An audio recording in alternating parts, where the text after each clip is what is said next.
Good evening, folks. I'd like to call this meeting to order. Roll call. We are all here, present and accounted for, minus Sean, who is unable to join us this evening. Any declarations or conflict of interest?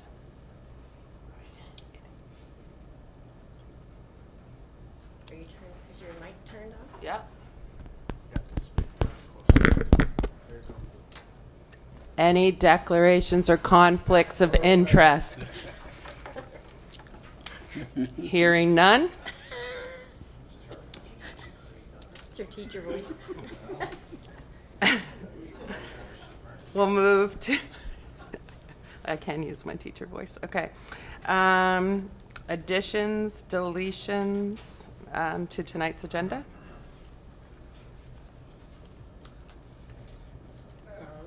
Madam Chair, not an addition, but just a little for the members, just a few moments of in-camera.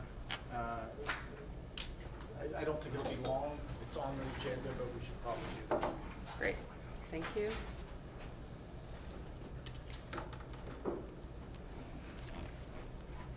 Can I have a motion to approve the agenda? I'll make a motion to approve the agenda. I'll second that. Motion, agenda has been moved and seconded. All in favor? Aye. Aye. Any opposed? Motion carried. Approval of the minutes from September 16th, 2025. I'll make a motion for the approval of the minutes. I'll second that. Moved and seconded. All in favor? Aye. Opposed? Motion carried. And any business arriving from the minutes? Hearing none, we'll move on to Chief Hobeck's report. Okay, for the month ending in September 2025, we responded to 137 calls for service. As you can see, it was down a little bit from the summer months. Quickly going through investigations, one arson, a motor vehicle, 2 assaults, 3 breach of peace, 2 break-and enters, 2 business, 1 was cleared, 1 was still under investigation, 2 criminal harassment complaints, 2 disturbing the peace, 2 failed to comply with an order, 1 failed to comply with an undertaking, 1 Firearms Act fraud greater than 5,000, 2 frauds less than 5,000, 1 harassment communications, 2 mischief motor vehicle calls, both cleared, no pursuit involved, fight from police 5, offender management 1, operation impaired 1, while impaired, while impaired. Others, theft under 4, sexual assault 1, that's still an open investigation. There's 12 suspicious person calls, 11 of them cleared, still 1 ongoing. Theft of gas, or 8 thefts of gas, 7 cleared, 1 ongoing investigation. Theft of shoplifting, other threats.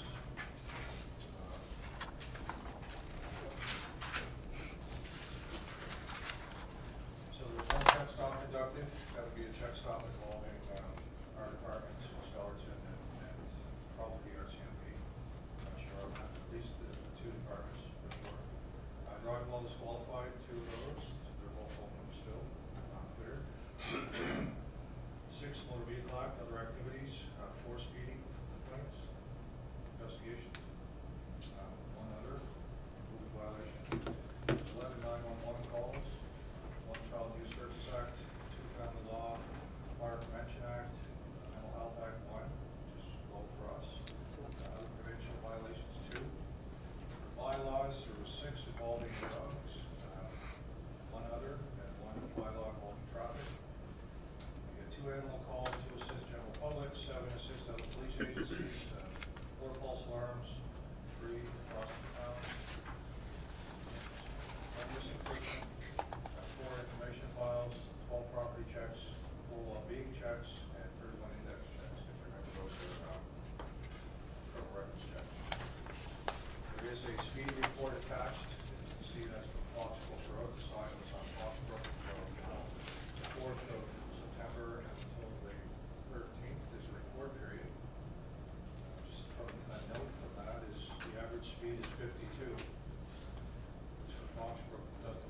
that bad. However, if you go to the back of the report, you can see there's some violations there. And Friday seems to be the day for it. And the morning time seems to be the worst. There were a couple of fairly high speeds, 63, 60, 10, 11 over 80 kilometers an hour on Fox Road. That's a few, yeah. That's There's none. Fox Road. There's none. Charges, we had one charge laid for a dog, involving a dog.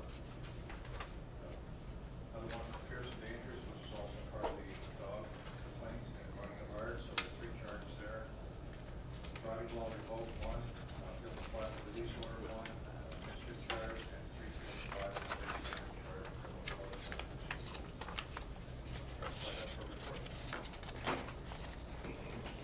Okay. Any questions? Yeah, I have one question for the chief. I see we're up to 5 now for non-pursuit. Yes. Is it seem like the same person, different cars or bikes or? Yeah, they're different. It's Yeah, not the same okay. one every time. Okay. I know in a couple of cases between this town and the other town, there is, so I be careful here what I say, but there is a vehicle that we're aware of that refuses to stop. There's been a couple of halts with that one. but Okay. Not all 5 of those. Okay. Because before we never really, very seldom ever had non-pursuit, did we? It just seems like the last few months it's really ramping up, it seems to be, right? Like, Yeah, I don't know the explanation for that. It's just, oftentimes if, what they'll code that is if, let's say they're doing radar on Foxbrook and one of those cars goes by at 86 and they pull out to try to turn on the lights to try to catch up, the car just keeps going at that rate, well, they're not gonna drive 120 to try to No. catch up to the car, so they just log it as, they'll call it in, we have a vehicle having a high rate of speed, we're not going to, go that fast to go after it, and it gets coded that way. okay. So when you read it, it all sounds like we're chasing somebody and then we stop and then they think that that's not the case necessarily. It could be a case like that where the car is just going too quick, that they're not going to, bust it to try to catch up, No. it's not safe. Yeah, no, Okay. understood. That makes sense. Any other discussion?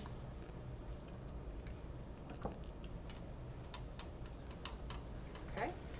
I'll make a motion to accept the chief's report as presented. I'll second that. All those in favor? Aye. Opposed? All right, let's move on to new business. Counselor Dunn, you attended the Nova Scotia Association for Police Governance? I did. I don't have a report done up. I will give you some Tidbits. highlights, whatever.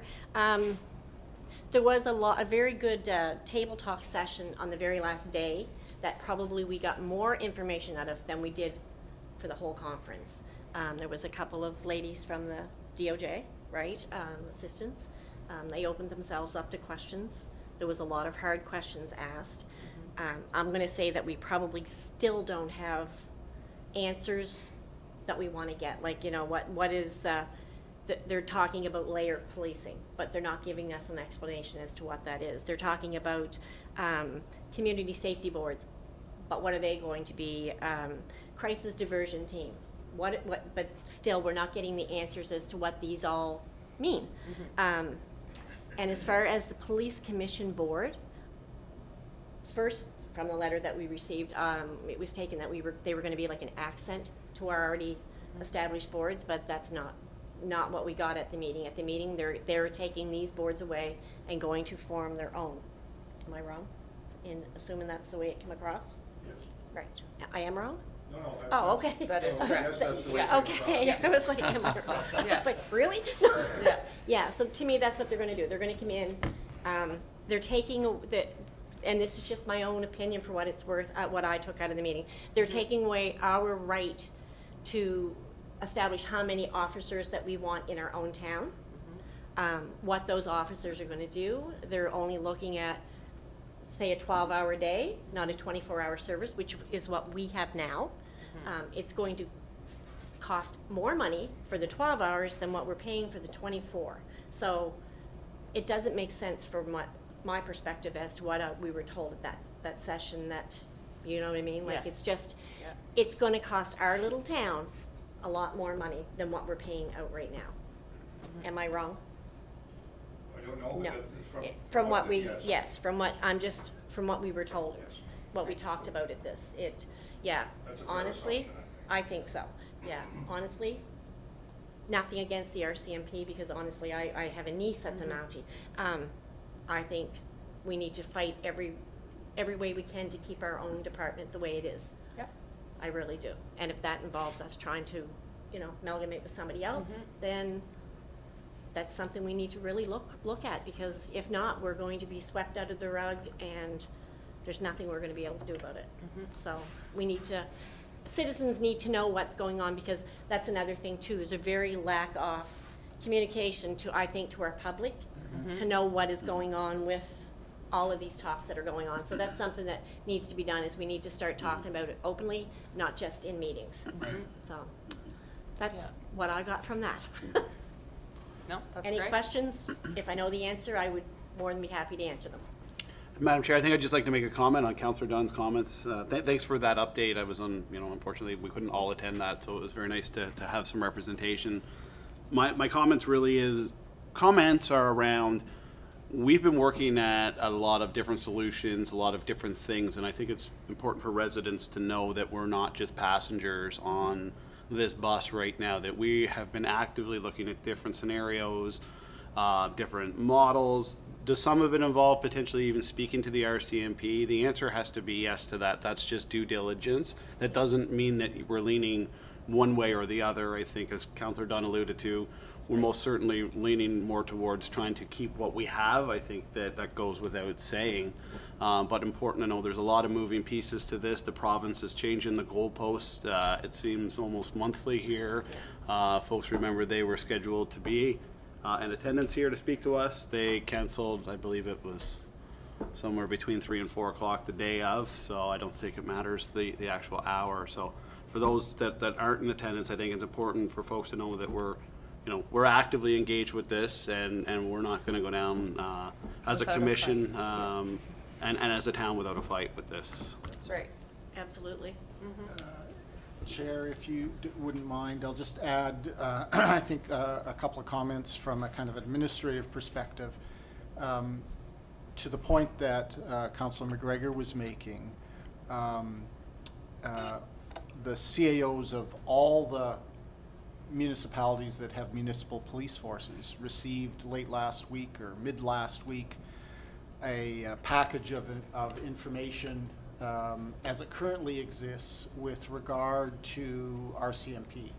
So kind of, per officer costs and all of that. And we all received that as a matter of course from Department of Justice, trying to help all the municipalities understand what the realities are about thinking about other options. As the government's been clear that they were on a particular path.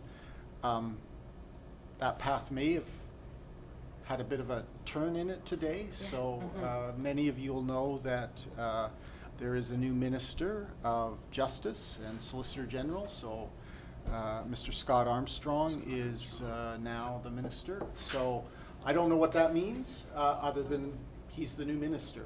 But that might open up an opportunity, as most folks will know, the idea of combining with Stellarton to try and preserve, as Councillor Dunn was saying, the approach to, the community approach to policing that Westville has enjoyed for all these years. The previous minister wasn't too enamored of that approach. I don't know whether the new minister will be more or less. I have no idea. But the fact that there's a new minister provides an opportunity for Westville and Stellarton to go at that particular issue again. And my recommendation would be that we sit down with Stellarton and talk about whether that's the right approach or not. I would think it is, but, you know, I mean, at the end of the day, the mayors and council and the commissions in the two towns will need to get together and decide how to approach that new reality.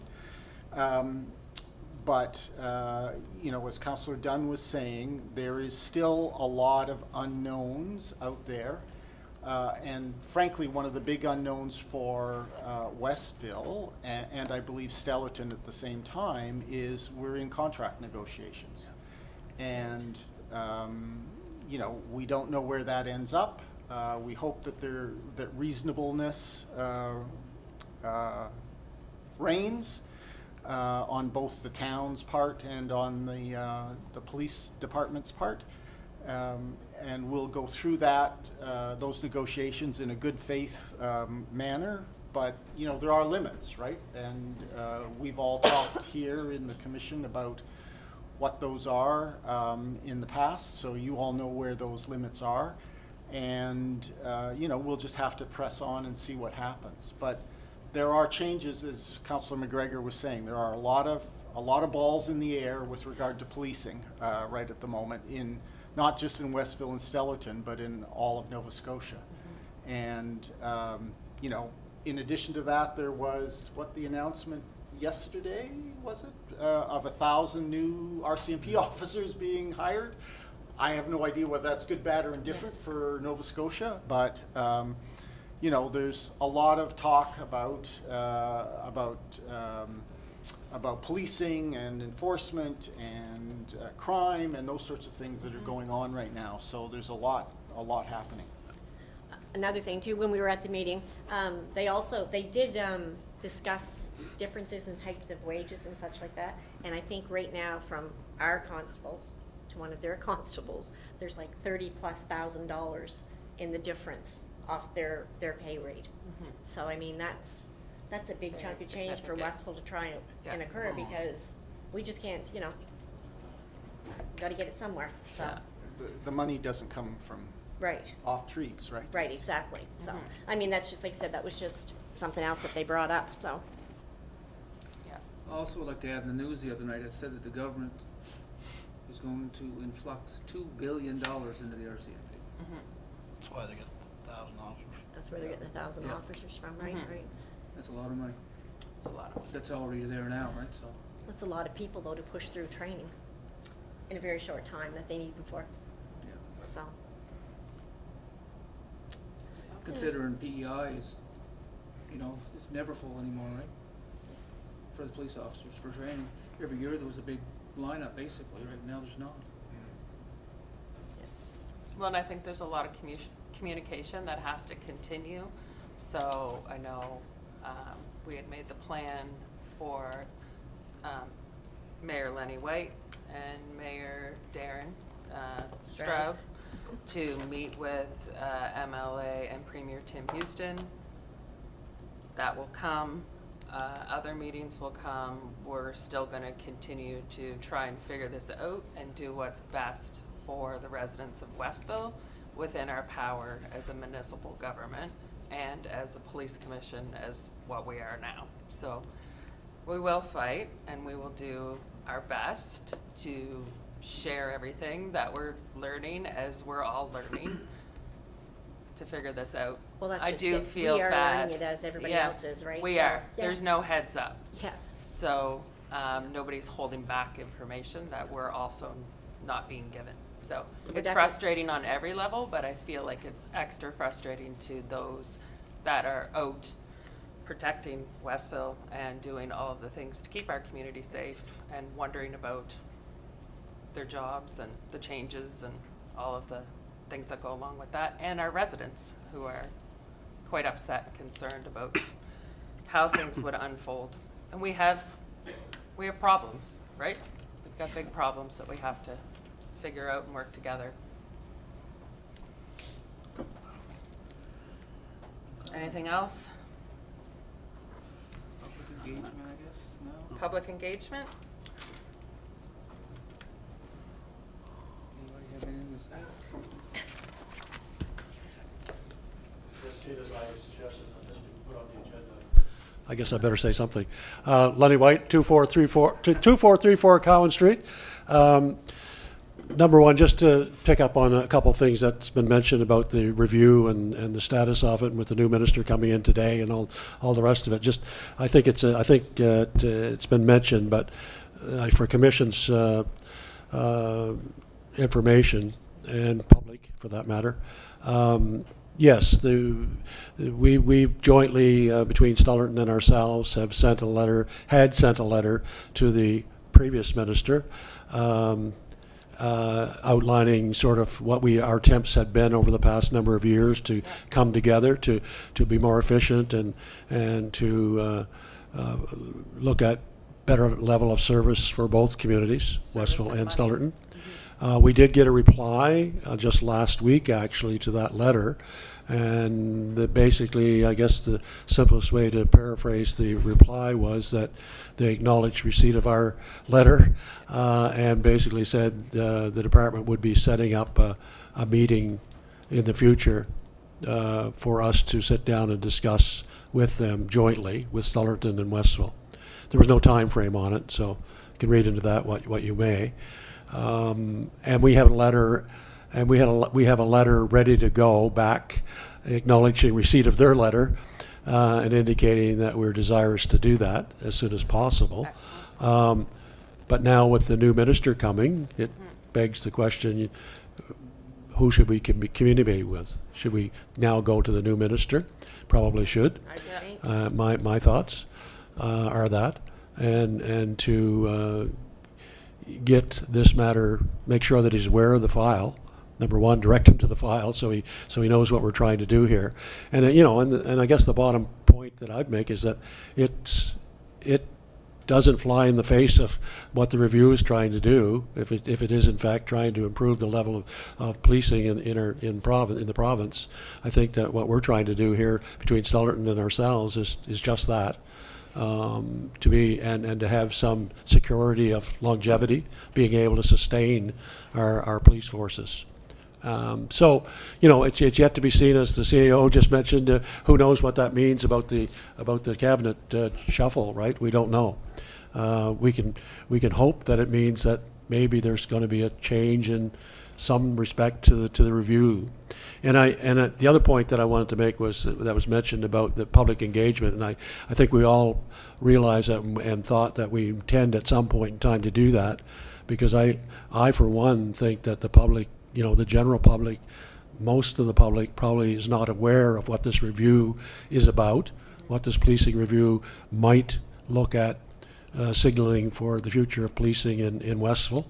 So, I think we need to, at some point, if no one else is doing it, then we need to do it, as a council and as a commission. And the last point that I want to make around the policing is one that I've made many times before, but that is to the officers, to the members of our detachment, our force, that this does not mean, I retract the word detachment, because that is a connotation that I don't want to go to. So I apologize for that. to our members in our force here in Westville, that as the chair here has said, we have your backs. We have no intention of going to the RCMP at this point in time. And I think the only way that we'd probably be looking at going to RCMP, this is me speaking, Lenny White, citizen, would be if we were pushed that way by the province and had no choice. So we respect and admire and appreciate the work that's being done by our members on a daily basis. And because we were looking for that, information. But I wanted to clear this up too, because I think there was a miscommunication, misunderstanding, probably a lot of my fault, miscommunication on this one. The matter of the people from DOJ coming to us to speak about RCMP costing new formula and trying to give us some information on that, we did not initiate that. We did not make the request for them to come. They reached out to us to say, we would like to come and present to your council about this new formula, because it came from the fact that the CIO and myself met with the minister and representatives from the department, and we asked those questions and they didn't have the answers. And so I think what happened was they went back and I can only speculate, but you said, well, we'll get them the answers, but we'll go and talk to them directly. And so it was initiated by them. I think there was some concern from the members. The reason I say that, I'm sure that some of the members thought, why are you asking for that information about RCMP policing, right? We didn't ask for it. They wanted to come and tell us.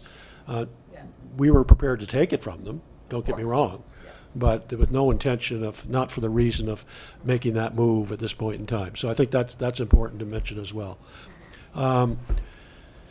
Yeah, so there is ongoing discussion, and now that there's a new minister, hopefully we'll open up discussion with them, and we're continuing our liaison and discussion with Stullerton as well. We haven't abandoned that, and for some way we'll get there, I think, at some point in time, hopefully. So I'm going to take my mayor's hat off for a minute. And, no, I'm not. No, because this comes from being the mayor, I guess. This is another matter totally. So. Acadia Park, and I don't know, members of council, commission, if you've been getting some comments of concern or complaints recently. I have on several occasions now in the last couple of weeks, had people bring to my attention that there's concern that a young element of individuals is frequenting the park on a nightly basis and causing some concern of residents that use the park, particularly at night, and not necessarily late at night, and it's during daylight hours actually. Nothing that I'm aware of that that they've ever done in a threatening way, or anything that they haven't committed any crimes that I'm aware of. These groups of people that are there, they're a younger group of people, but the concern has been raised, and I just bring that to the commission's attention that maybe there's something that can be done of an extra patrol or whatever, or keep an eye out a little more diligently than we currently do in the park to see what's going on there. And make some sense out of it. I mean, it came up it's amazing because it crosses all lines, because I can tell you it came up at the Recreation Committee meeting, the first one of the places that it came up, and and then it goes to other areas. So I think it's important. Magan's Place? Right? Magan's Place? Yeah, well, in park in general, down by the gazebo, and and there was some suggestion that one of the ways and the wooded area that borders the park there seems to be a gathering place, and they seem to be coming out of the woods, so to speak. You know what I mean? And so maybe on another matter we just eliminate those woods and clear up that park in some way. I don't know, but it's not a serious. It's not a matter that we're going to spend a lot of time on. I don't think it's a serious matter. Nothing has happened that I'm aware of. I don't think anybody's been assaulted or even confronted that I'm aware of, or that I suggest, if that is the case, that you go to the police. You report it to the police, and if you have a concern as a citizen, if you're seeing things in there that concern you, go to them. And this is what I tell when I get the complaints, when I get those come to me. That's exact. My first question is, did you report it to the police? Right. If not, you should. Right. So that's it in a nutshell. Thanks for the public engagement. It's wonderful. I really appreciate it. Thank you very much. Thank you. Just one final comment there. I will say, Chief Hobeck, the article both you and Scott contributed to that I read in The Advocate was excellent. That was a great way to get some information out. So kudos on that. Well, thank you. It wasn't quite everything I wanted to get out. No, but it's a start. Totally right. It's a start. Yes. Yeah. I thought it was very Yeah. well written. Well written. All right. Another person wants to speak, I think. Great. Sorry, Alexander Dignan, 5 minutes off the road. First time caller, so I'm not sure if I'm ready to track it here, but just a concern, I guess, that I had. My daughter goes to. There you go. Sorry. My daughter goes to the daycare on Main Street there, just across from the post office, and that crosswalk going from the post office across to the daycare. Personally, myself, I've dodged at least 3 cars within the last 8 months that just do not stop. It's not a I know there, earlier we were talking, is it the same kind of thing? Different vehicles? I've seen older people with handicap signals go through. I've seen younger people go through. I've seen, just the other day, truck came through and drifted around the Needs turn there. So that's probably the most dangerous feeling crosswalk. The next one is the next one up the road, right by Needs, because as you're driving, your pillar of your car is covering that whole sidewalk. So that whole strip along there, it feels like something needs to be done, whether it's reducing the speed limit through that area, whether it's, at one point we had the flags, that was at least one good step, but ideally like a flashing light or something that just alerts people that, hey, somebody's trying to cross here. Because, and it's not necessarily always the driver's fault. Cars park in front of the post office there, and the handicap parking spot's right in front of the crosswalk, and there's not really a whole lot of time to react, but people are just going too fast through there. So I called in earlier and spoke to somebody, I'm not sure if it was yourself, but just called in to say, can somebody watch there? Just because, you know, there's one poor lady there, she's due today, 9 months pregnant, due today, and she has 2 kids. So imagine 9 months pregnant, 2 kids, leaving that daycare, trying not to get hit going across that road. It's a scary thought. So just something that I want to bring up to hopefully have some people think about what we can do to fix that. Thank you very much. Thank you. Actually, on that, we were approached at one point by one of our citizens about maybe what was the process in order of maybe lowering the speed limit on the main street. Because it was actually another, I forget what meeting it was at. But it was- Maybe, I knew it was maybe a Dave, relation, I just yeah. didn't wanna, I didn't wanna throw him under the bus. Yeah. But Yeah. but he asked me actually at Tim Hortons if I would mention Yeah. maybe to the traffic authority of seeing what the process was to maybe lower the speed limit a little bit. Because I know people come up there at, 30 miles an hour, whatever, 50 miles an hour, whatever the heck, right? So it is, some spots they do tend to go a little bit faster. But I don't, because it's Highway 289, we weren't sure where that would fall onto. Those flashing yellow lights are very prevalent around Pictou County, in Glasgow and Sullivan and Pictou at some of the really busy sidewalks Yeah. or crosswalks. Thank or you.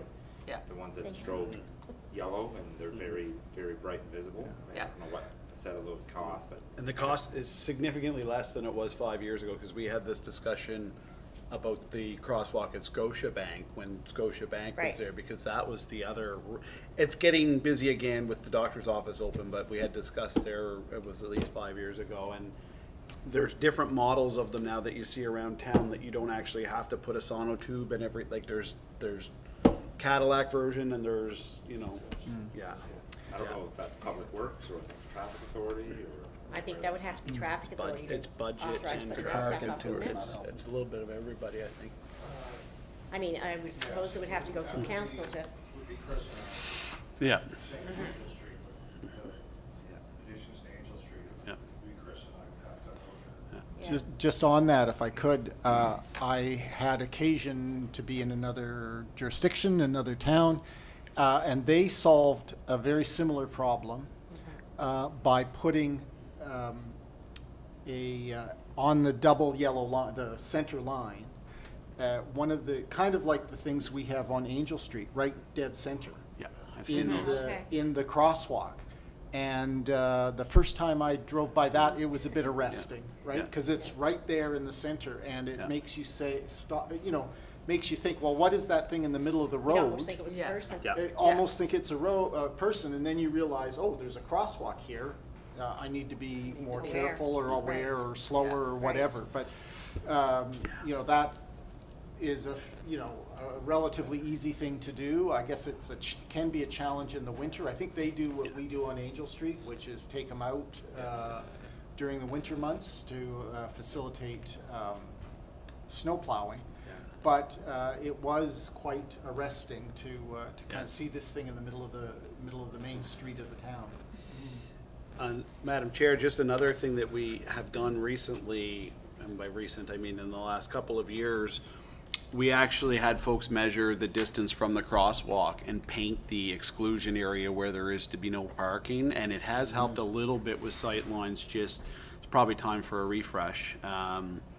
But it helped with sight lines, and I know there's some other discussion doesn't help today, but as part of the active transit engineering stuff that we're going through, so there was some designs on some bump outs and things. There's all kinds of different calming measures as well that we have been looking at, but I think to Resident Dignan's point there, I've been an advocate for those flashing lights on those crosswalks for a little bit, so I think that's a budgetary discussion that we really need to have after we discuss with the traffic authority. I think it's time. Yeah, I think the flashing absolutely. lights would automatically slow somebody down anyway, right? Yeah. When you see the light go and you're Get like, them solar. I think we're the only town in Yeah. the municipal units that doesn't don't have have at least Right. one, Yeah. And so. speeding's a problem, and now it's getting darker and rainier and harder to see and busier, and we've got more things happening, town's busier. So, yeah, definitely something needs to be done before Yeah. we're in a regretful. And we don't have that many of Situation. them really, right? What's that? We don't have that many cross. No, we don't have No. that many crosswalks, so, No. yeah, we gotta make the ones we have safer. Exactly. Pardon? Yep. Yeah. like we have too many. I was just thinking the I think we same have too thing. many, We yeah. have actually too many, I think, on the main street, because some of them, yeah, yeah, some of them are like 10 feet from one another, right? So, honestly. I was going to say, Madam Chair, Well, they're that too close Councillor Dunn and I will be attending the NSFM conference in a couple weeks' time, and there always is a vendor market there of suppliers of various things that the municipalities are interested in. One of them always there is safety, traffic control devices and so on.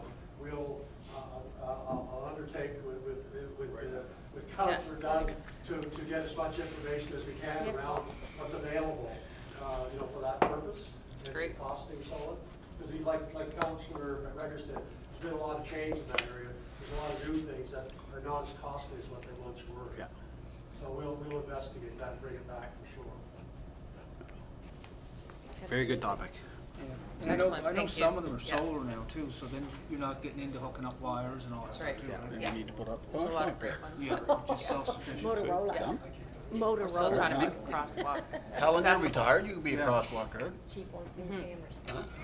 Yeah, great for me. They're only Helen that? Helen could be a 108,000? crosswalk guard, she's retired. 108,000 I got a vest Camera? at school. I Pulled a could bring vest home. on her. Okay, for a couple. anybody else for public engagement? No? Okay, I'll make a motion Go to, in oh no, camera. you have to do that, sorry. I'll make a motion to go in camera. I'll second. Perfect. There's, Helen, you're up. you gotta do the other part. I'm up. We just nominated you for crosswalk guard downtown. Oh, yeah, all those in favor to go in camera? Aye. Aye. Anybody opposed? Nay. Aye. See yes. Excellent. You can arm wrestle. We're